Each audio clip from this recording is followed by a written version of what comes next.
What's up, everyone? I'm Don Ferguson, and welcome back to another ridiculous episode of Something New here in the Teeqlife Basement Bar. Okay, here's the part like every other YouTuber. Subscribe, you follow on social media, you know the rest. Let's get down to the good stuff. What are we trying this week? Chicken cock. And I don't mean... okay, I'm talking about whiskey bourbon.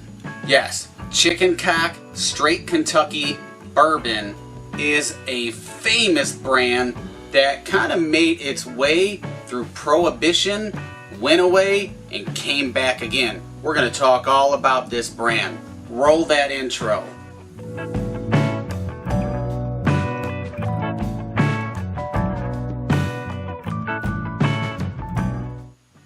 If you're new to the show, before we taste, we talk.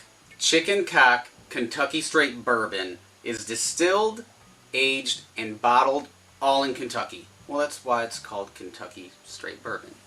Now, there's a deep, rich history regarding this bourbon whiskey. It started around 1856 in Paris, Kentucky, and it became infamous throughout Prohibition. And it was even, like, I think in the Cotton Club.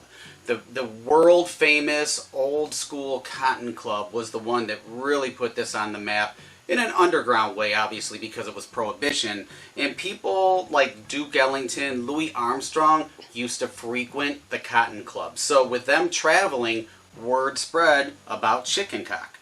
Let's get to the good stuff. So this is 90 proof, and the mash is actually a blend of two different bourbons, a younger and an older.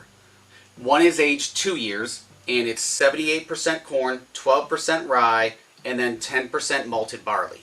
The second is 74% corn, 18% rye, and 8% malted barley.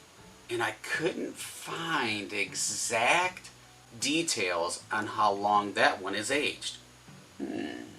They call Chicken Cock whiskey the famous old brand. And the bottle was smuggled into places during Prohibition in a tin can. That's actually part of the packaging. That's enough talking. Now to taste. Ooh, little light pop there.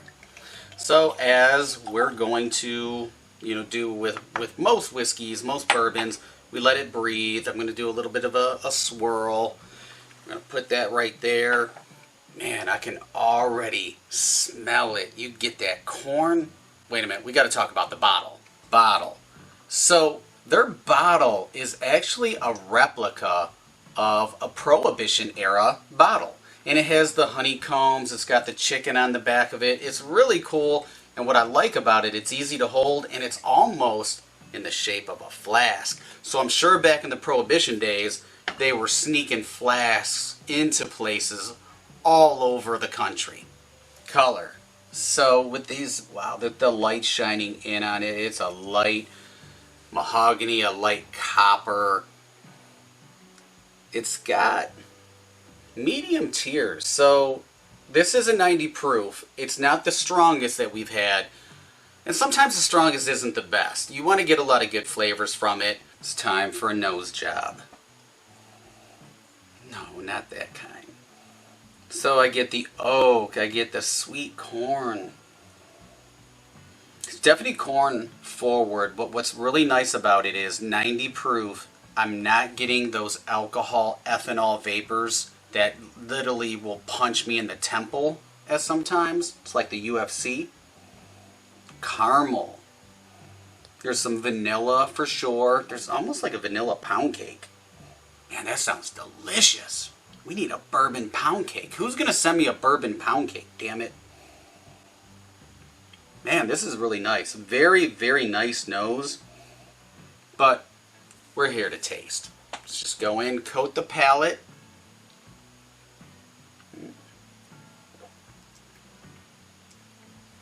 So, you get a sweetness right off the bat. I am absolutely picking up some rye. It's very light, soft. This is creamy, almost buttery in a way, which is nice. Heat level, right off the back, it does have some spice, and it's trickling and trailing down. It's like Halley's Comet. It already went in my stomach, and now it's got a little bit of the afterburn, but it's not overpowering, which is really cool. It's got a honey to it, almost like a sweet vanilla wafer. That buttery, though. I'm picking up some butterscotch. I'm definitely picking up the oak a little bit more. Some light caramel. This is a pleasant sipper. It does have some spice or heat on the back end, on the finish. So let's see number 3, how that usually acts. Okay, that's number 3. Could be number 4. I always lose count. But around that number is when you get most of the flavors. And I'm picking up dried fruit. Almost like a ripe banana, which is really unique. That is very interesting to me. Vanilla wafer, some light caramel. It still is a little spicy on the back end, so it's going to have some heat that trickles down, trails into your esophagus, down into your abdomen, and it does linger a little bit on the lips as well. So this is one, it is creamy, but it's not the smoothest of bourbons that I've ever had. Now, in between takes, I took another sip. That rye is really shining through, and I'm getting that barrel as well. I'm getting the oak. And on the Teeqlife Truth, we're going to actually talk a little bit more in depth. Why does bourbon always use American white oak? Well, there's a reason for that. So make sure to watch all the way to the end. Okay, my glass is down to the down, so that means we are done with another episode of Something New here in the Teeqlife Basement Bar. Cock Kentucky Straight Bourbon. Really good. Solid sipper. A little spicy for my like. Has a little bit more rye than I'm accustomed to. And I do like something a little bit smoother. But overall, this is something that I will enjoy in the future. Hands down, no doubt about it. Be sure to follow us on social media, Facebook, Instagram, and Twitter. Subscribe to the Teeqlife YouTube channel. And if there's something that you feel should be here on the back bar or in the glass, hit that email. Let us know. Alright, Teeqlife Truth coming up.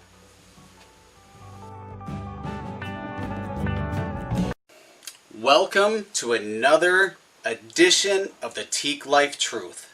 Now, we just tried a bourbon, and I know what you're thinking. Why are all bourbons rested in the same type of barrel? Well, I have an answer for that, fortunately for you. I mean, there's pine, they could do that. There's mahogany, there's cedar, there's walnut. Why do they always use American oak? Well, think about it. Would you really want your bourbon to be smelling like a Christmas tree? That's why they don't use pine. Alright, let's get to the science of it. Wood from the oak tree actually has a much tighter cell structure that allows the barrel to hold up over time without leakage. Yeah, I don't like it when I have leakage.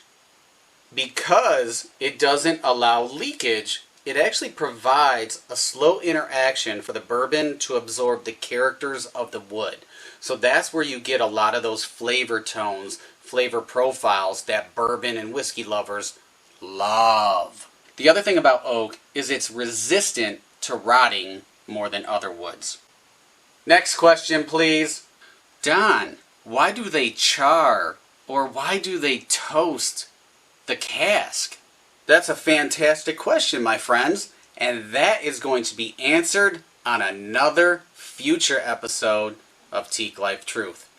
Life is too short to drink bad liquor. Choose wisely, my friends. We'll see you on the next episode.